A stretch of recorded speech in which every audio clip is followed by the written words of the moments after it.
Hi guys, thanks for tuning in to another video on ForgottenWeapons.com. I'm Ian. I'm here today at the Rock Island Auction Company, taking a look at some of the guns that they are going to be selling in their September of 2016 premiere auction. We have an extremely cool and rare German World War II prototype self-loading rifle here to take a look at. Now this isn't a gun by one of the big names like Mauser or Walther.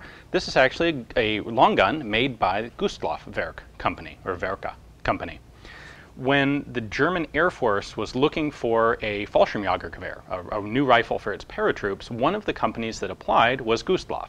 Now, if you read up on the history of the FG-42, what you'll find is that the Gustloff submission really didn't come even close to meeting the requirements that had been set out for the Fallschirmjägergewehr, and so they weren't really considered, and they were dropped from the running right off the bat. However, it looks like, and there's not much documentation I've been able to find on this, but what we know is that Germany during World War II was this really kind of nasty infighting political military conglomerate. That's one of the things that was associated with the Nazi Party, was that the party itself was getting into a lot of military decisions that traditionally, under other German governments, would have been left to the military themselves to deal with. So you have these issues where, for example, the Army Ordnance Board, WAA, Waffenamt, they were trying to make their own decisions on what small arms to develop, and they had some pretty traditional, proper military views on what would work and what wouldn't.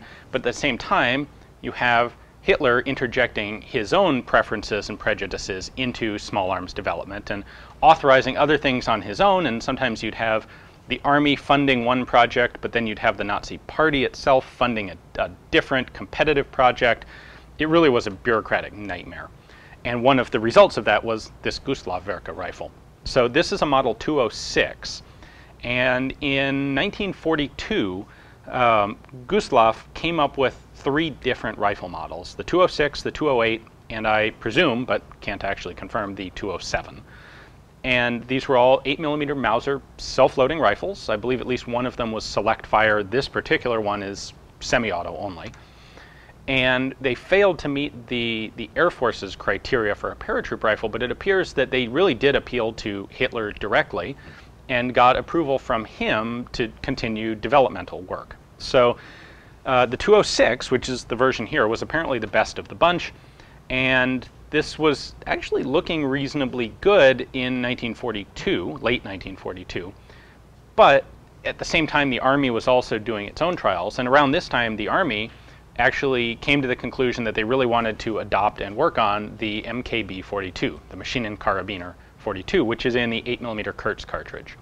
So the major trend in development started going that way towards 8mm Kurz, and that of course became the MP-43, the MP-44, and then the Sturmgewehr 44.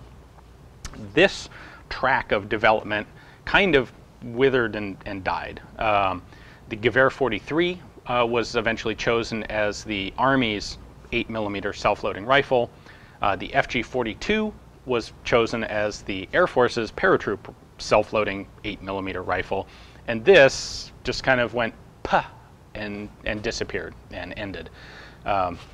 The Army and the Air Force were able to get their way, and Hitler, I don't know, maybe he got distracted and forgot about this thing, or the rifle just wasn't good enough in trials. So it's a really interesting rifle. It is a primarily, well, the body of the rifle is stamped sheet metal with some riveted and welded metal inserts in it. It's a really interesting design. So why don't we go ahead and take a closer look at the internals of how this thing works.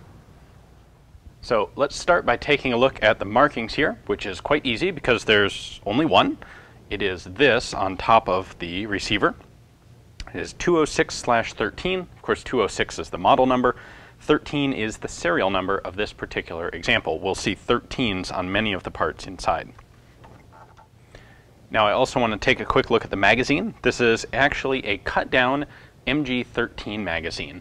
In fact, if we look at the markings closely, see right there, this is actually a fairly early one. This is from that G code.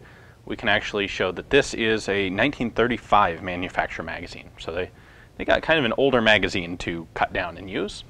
If you look at the bottom of the magazine here, you can see that on the original mag, these ribs ran quite a lot farther down. They just cut the mag off flat and stuck a floor plate on it. So Presumably this is a 10-round magazine. We have a safety on the side of the rifle. It's a 180-degree throw, and this is actually the fire position. That is the safe position. The trigger is totally locked up in the safe position. It's interesting that in this one, normally you like point the selector at the icon that you want. In this case, you actually cover up the one that you don't want so that the exposed marking is the one that's applicable. We have our bolt handle here on the side, and this does lock open when the magazine's empty, like so. It is a reciprocating bolt handle. We'll see when we get inside that it's fixed to the operating rod and the gas piston. So that allows you to lock the rifle open. To remove the magazine, we have this rear tab which pushes forward.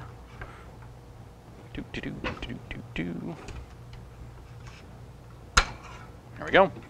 It's a little tight when the bolt's locked open. That's our magazine, 10-round converted MG13 magazine.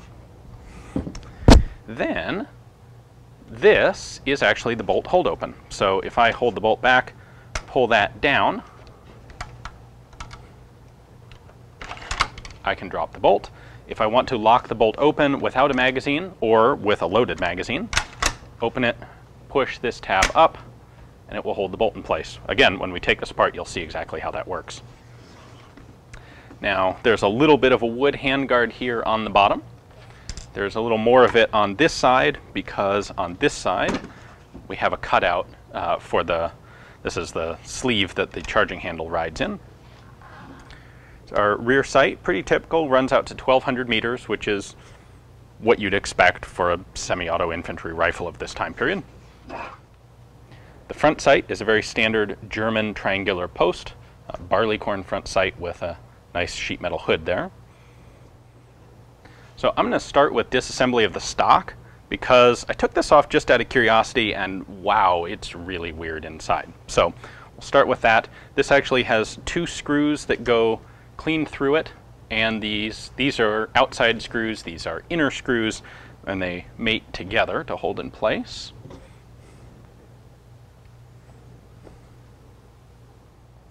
All right, we've got the 2 screws out, and when we take this apart, what do we find but this weirdness? This is really strange. I've never seen anything quite like this before. So there is actually a sheet metal shell of a stock here. This center part is your sling swivel, or your sling slot. The butt plate is fixed to the back of this shell, and this the wood on this side, well, it would probably come off. So this wood is being held on by this screw, and it's in there tight, and you know what, I'm not going to mess with it because the other side is going to look just like this one. I'm sure these grooves are in there to strengthen it, to prevent it from denting, although in theory the wood would help with that. This is just a thin shell of wood that slots into the butt plate like that and closes.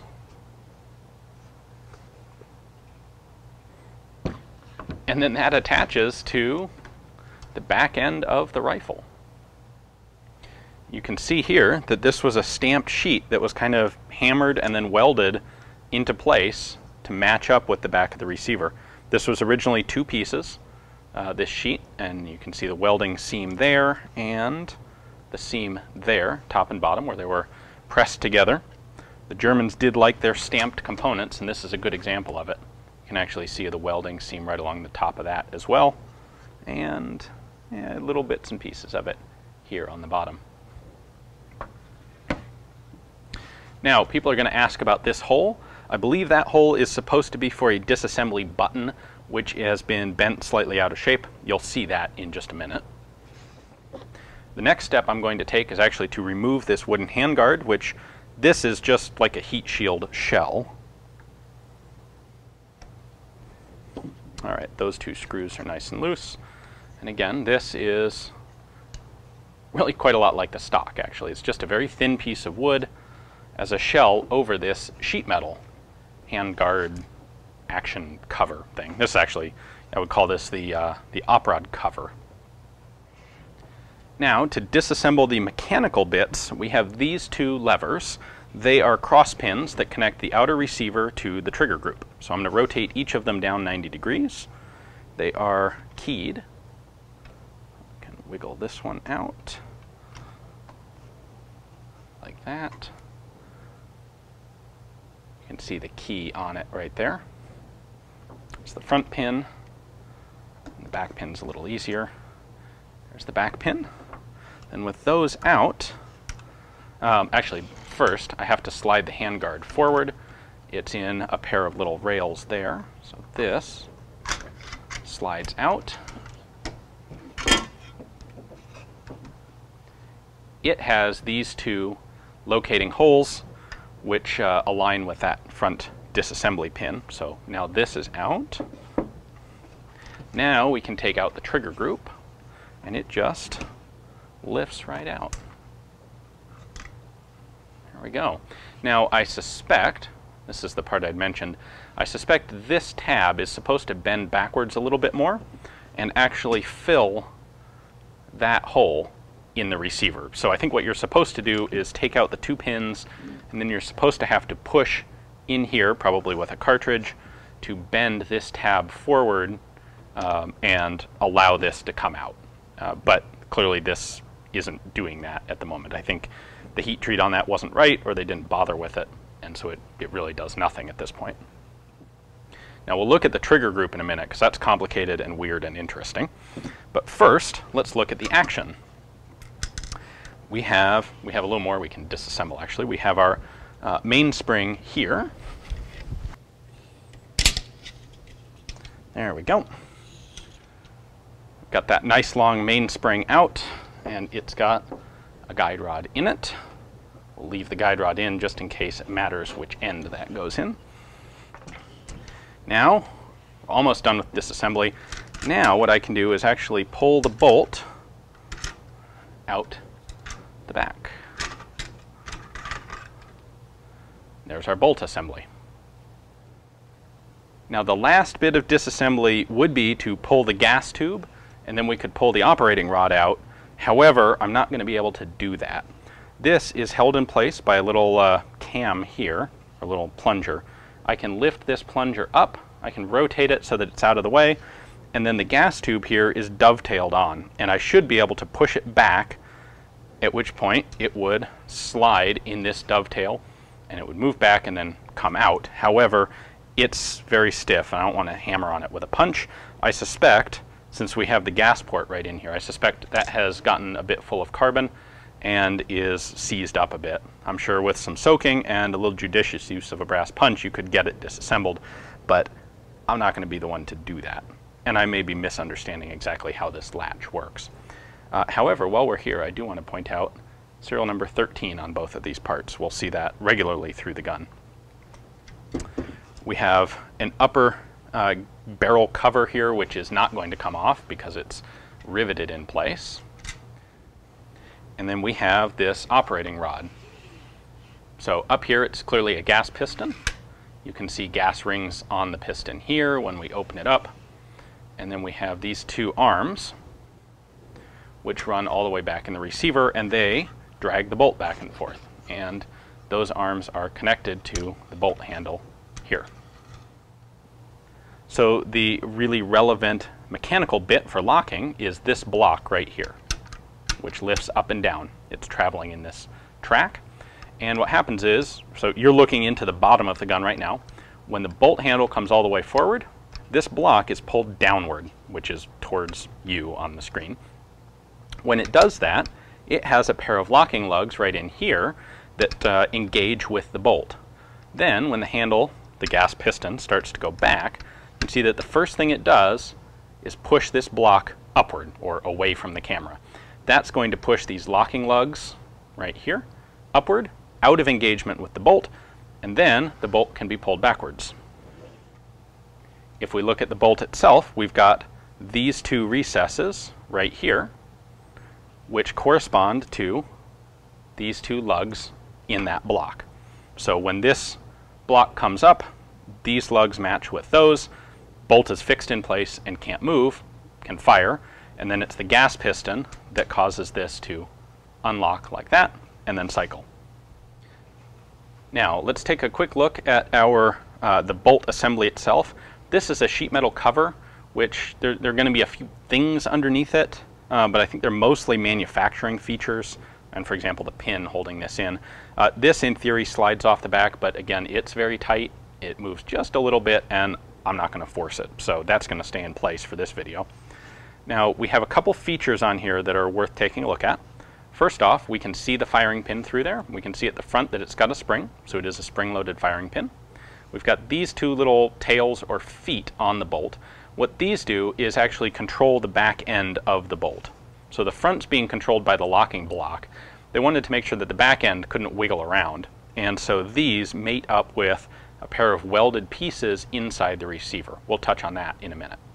And then this guy is part of the trigger mechanism. So this forces the disconnector to be pushed downward while cycling. And we'll see why when we look at the trigger group. That's important to make sure that the rifle doesn't fire multiple rounds with one trigger pull. We have another serial number 13 there. I believe we have them on both of those little tails. Interestingly, we also have a little Nazi eagle there on the front of the bolt. I didn't really expect to see that. Extractors on the top. Of course, this ejects vertically out the top of the rifle.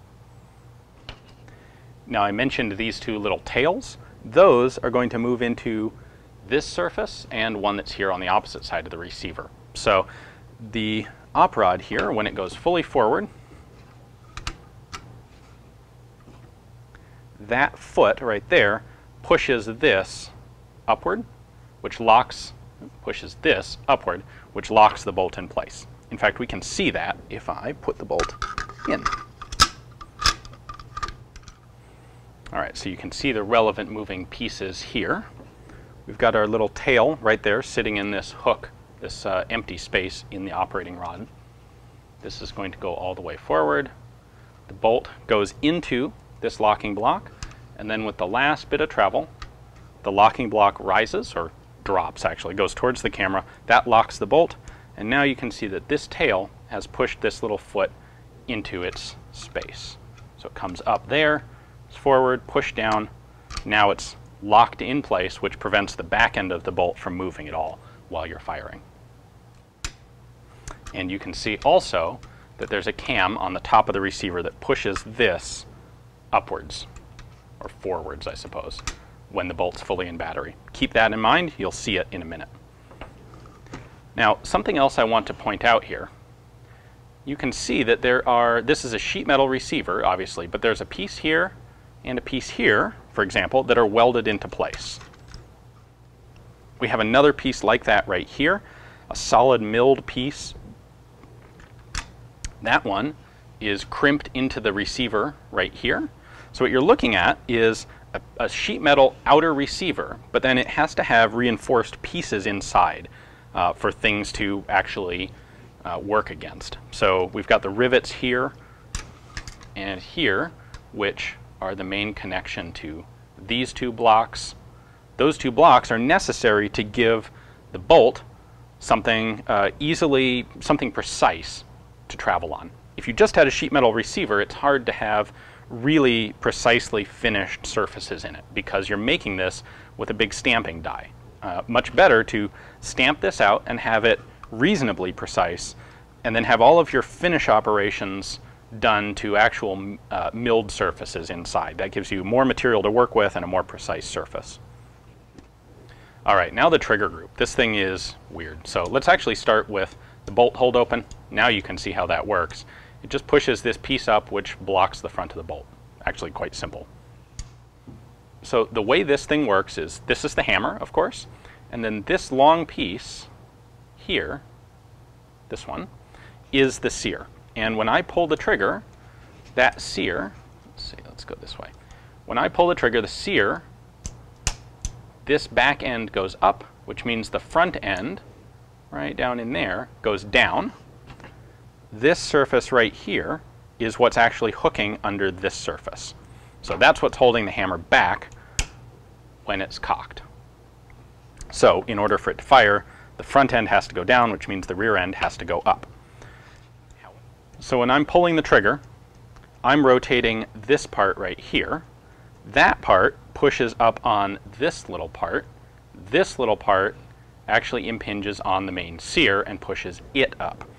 Now what happens is when I pull this all the way, this little guy that's actually pushing on the sear is going to travel all the way back and snap past. See how it comes out on the inside? Right there.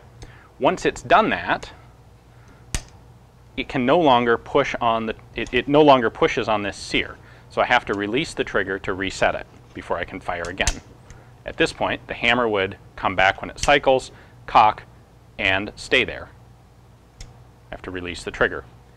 Now, what if I don't quite pull the trigger far enough for that to happen? Say right there, the hammer has released, but the sear's just in the right place that it will fire full auto. Well, the answer to that is this disconnector, which, when this pushes down, it forces the back tail of this little piece up.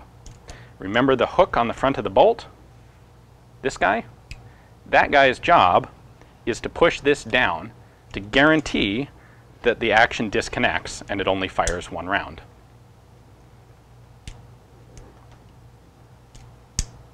So, let's see. So, there's my trigger held just right to fire full auto until I push this down. Now it resets. That complicated enough? This is a really goofy and very stereotypically German system. The system used in the M1 Garand does this, frankly, I think a lot better, more simply and in a smaller space. So there you go, guys. This is a really interesting and unusual operating system that we've got going here. The closest comparisons I can come up with would actually be, historically, the Bergmann-Bayard model of 1908, 1903, 1910 worked kind of like this. The Nambu Type 94 actually worked kind of like this.